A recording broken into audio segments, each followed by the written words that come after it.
आज हम बात करेंगे कि क्या भारत और चीन के बीच एलएसी पर तनाव कम करने का कोई फॉर्मूला निकल चुका है।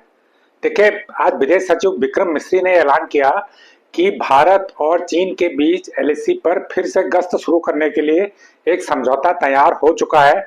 एक समझौते पर दोनों देश पहुंच चुके हैं।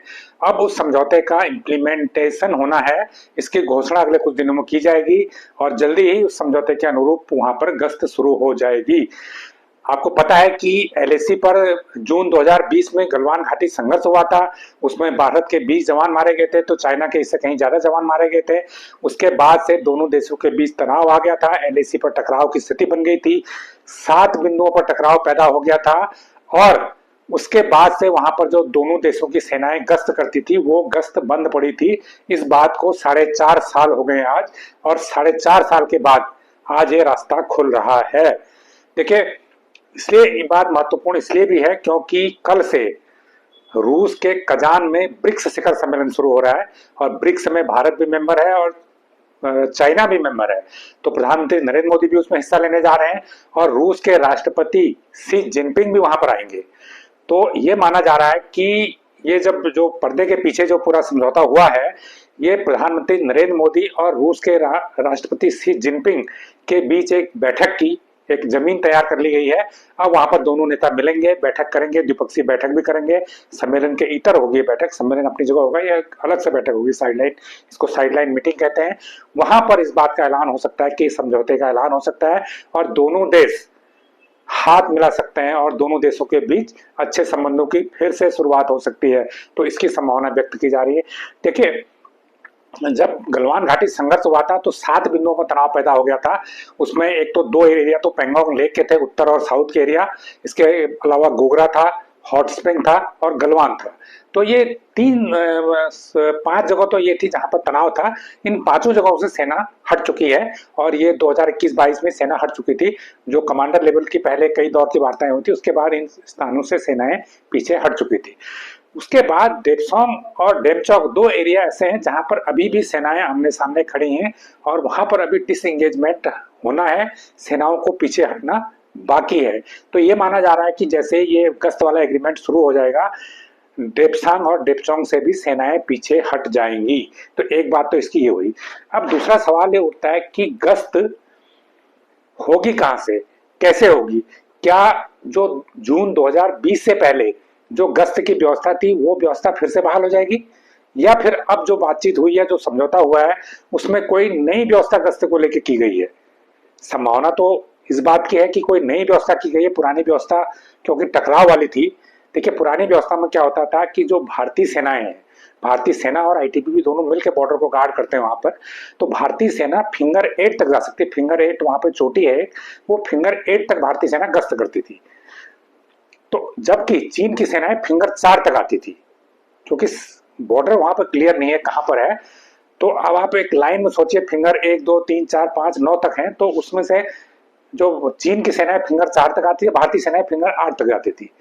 तो दोनों एक दूसरे के प्रभाव वाले एरिया में जाते थे। हालांकि एरिया किसी का नहीं है, अभी तो डिसाइड नहीं है कि फिंगर 8 एरिया किसका है या फिंगर 4 एरिया किसका है, ये डिसाइड नहीं है। लेकिन गश्त दोनों तरफ होती थी। भारत की सेनाएं फिंगर 8 तक जाती थी और चीन की सेनाएं फिंगर 4 तक आती थी। लेकिन जब टकराव हुआ, उसके बाद जब डिसएंगेजमेंट का प्रोसेस हुआ कई दौर की वार्ताओं के बाद, तो उसके बाद जो भारतीय सेनाएं हैं वो फिंगर 3 तक पीछे आ गई और जो चीन की सेनाएं वो फिंगर 8 तक के पीछे है। तो फिंगर 3 से और फिंगर 8 के बीच का एरिया भी बफर जोन है, वहां पे कोई भी सेना नहीं है, किसी भी देश की सेना वहां पर नहीं है। अब सवाल है कि क्या गश्त की व्यवस्था फिर वही होगी? इसकी संभावना, विदेश मंत्रालय ने हालांकि इसका कोई खुलासा नहीं किया है, लेकिन इसकी संभावना कम है कि पुरानी व्यवस्था को ही बहाल किया गया होगा।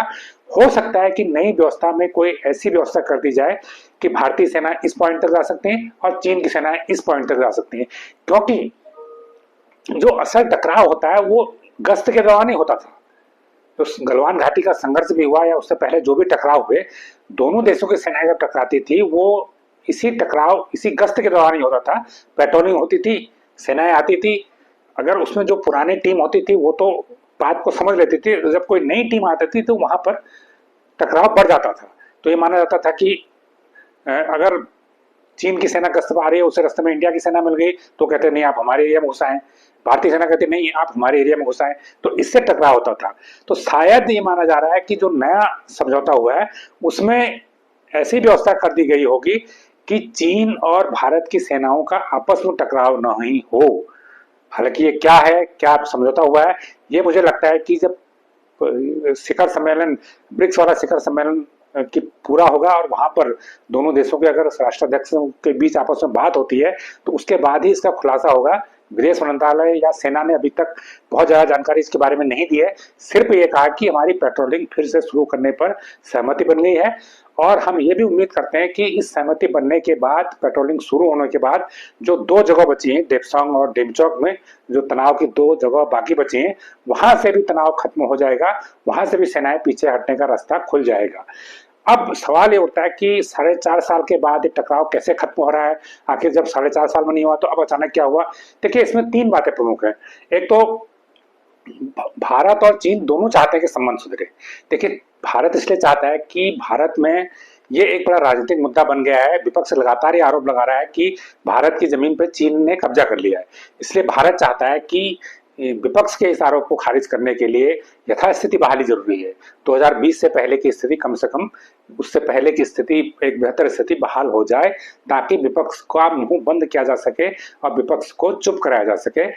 दूसरा कारण चीन की बात करें तो चीन क्यों चाहता है, देखिए चीन के बिजनेस इंटरेस्ट बहुत हैं। चीन का जितना सामान भारत में बिकता है, जितना भारत को निर्यात करता है, अगर वो बंद हो जाए तो चीन का तो दुकान ही बंद हो जाएगी। तो चीन चाहता है कि भारत से अपने बिजनेस संबंध अच्छे रखे जाए, लेकिन भारत चाहता है बिजनेस ठीक है लेकिन पहले बात एलएसी पे करो। तो पिछले 4-5 साल में, जो पिछले 4-4.5 साल में भारत लगातार चीन को दबाव डाल रहा है कि पहले एलएसी फिर व्यापार। चीन चाहता है पहले व्यापार फिर एलएसी के बाद देखते रहेंगे, तो नहीं, भारत कहता है नहीं, एलएसी को बाद, जब व्यापार बाद में देखेंगे, पहले एलएसी पर आप बात करो। तो इसलिए भारत का दबाव काम ला रहा है। इसके अलावा एक बात ये भी कही जा रही है कि रसिया भी इस मामले में चाहता है कि भारत चीन के संबंध सुधरे। देखिए रसिया और चाइना के अच्छे संबंध हैं और रसिया और भारत के अच्छे संबंध हैं, लेकिन भारत और चाइना के संबंध बिगड़े हैं। लेकिन अगर भारत और चाइना के संबंध भी अच्छे हो जाएं और भारत, रसिया और चाइना 3 शक्तिशाली देश मिल जाएं तो दुनिया में कोई भी देश इनका मुकाबला नहीं कर सकता। तो ये भी एक डिप्लोमेसी का एंगल है, ये भी एक जो एक कई ध्रुवों में वैश्विक राजनीति आज के दौर में बढ़ चुकी है।